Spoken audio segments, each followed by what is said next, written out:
ভাই, কি খবর তোমার? অনেকদিন হলো তোমার সাথে কোনো কথাবার্তা হয় না। কেমন কাজকর্ম চলছে তোমার ভাই? কি আর বলবো দাদা, এত রোদ গরমে কি কাজকর্ম করা যায় না কাজকর্মে যাওয়া যায়? তুমি বলো। যা বলেছো ভাই, কিন্তু এ রোদ গরমের কাছ থেকে কি মুক্তি পাওয়া যায় না? আমার মনে হয় পাওয়া যায়, কিন্তু এর থেকে মুক্তি পাওয়ার কি কারণ ভাই তুমি কি জানো? অবশ্যই যায়, কিন্তু আমরা আমাদের ভুলেই এত রোদ গরম সৃষ্টি করে ফেলছি। এত গাছপালা কাটলে কি রোদ গরম থেকে কি মুক্তি পাওয়া যায়? আরো রোদ গরম সৃষ্টি হবে। তার চেয়ে গাছ কাটা বন্ধ করে আমাদের অনেক অনেক গাছ লাগাতে হবে। এটাই হচ্ছে রোদ গরম থেকে বাঁচার একমাত্র উপায়। তুমি একেবারে ঠিক বলেছো ভাই, তোমার কথার জবাব নেই। ঠিক আছে দাদা, অনেক গল্প করা হলো। বাড়িতে বউ অপেক্ষা করছে। আবার অন্যদিন এসে তোমার সাথে চুটিয়ে গল্প করব। এখন আমি আসি। বিনোদ যখন বাড়ি ফেরার জন্য রওনা হলো, তখন রাস্তার মাঝখানে একটি ছোট্ট গাছ দেখতে পেল। আরে ভাই, তোরা হচ্ছিস আমাদের বেঁচে থাকার মূল উৎসের মধ্যে একটি। তুই কিনা রাস্তার মাঝখানে জন্ম নিলি, অন্যজন দেখতে পেলে তো তোকে উপড়ে ফেলে দেবে। তার চেয়ে তুই আমার সাথে চল, আমি তোকে আমার বাড়িতে যত্ন সহকারে বড় করব। বিনোদ ছোট্ট গাছটি নিয়ে বাড়ির দিকে রওনা হতে লাগলো এবং বাড়িতে এসে সে তার বাড়ির পাশে একটি ছোট্ট জায়গায় গাছটি পুঁতে দিল।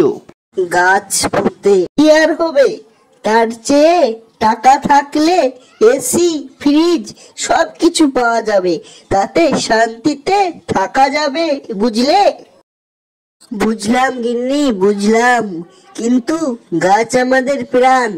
একটি গাছ একটি প্রাণ, এই কথা সব সময় মনে রাখো।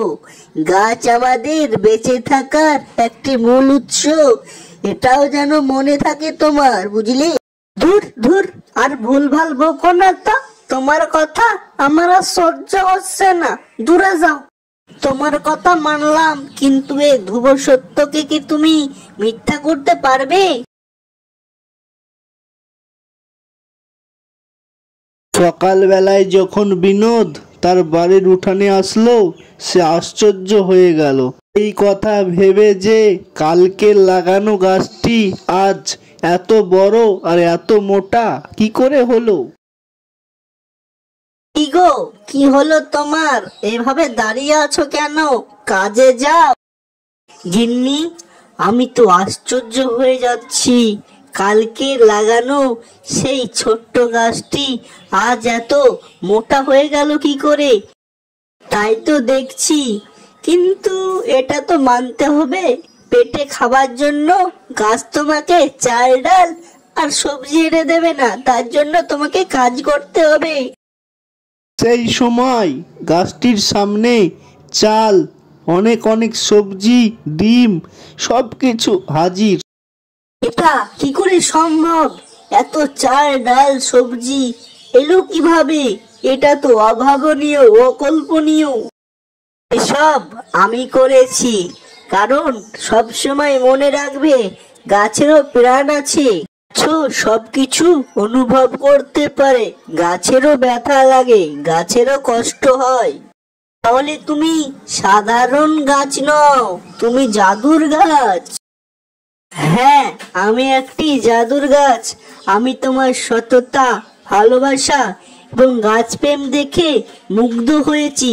আজ থেকে আমি তোমার কষ্ট দুর্দশা থেকে তোমাকে মুক্তি দেব এবং তোমাকে সুখে শান্তিতে রাখবো।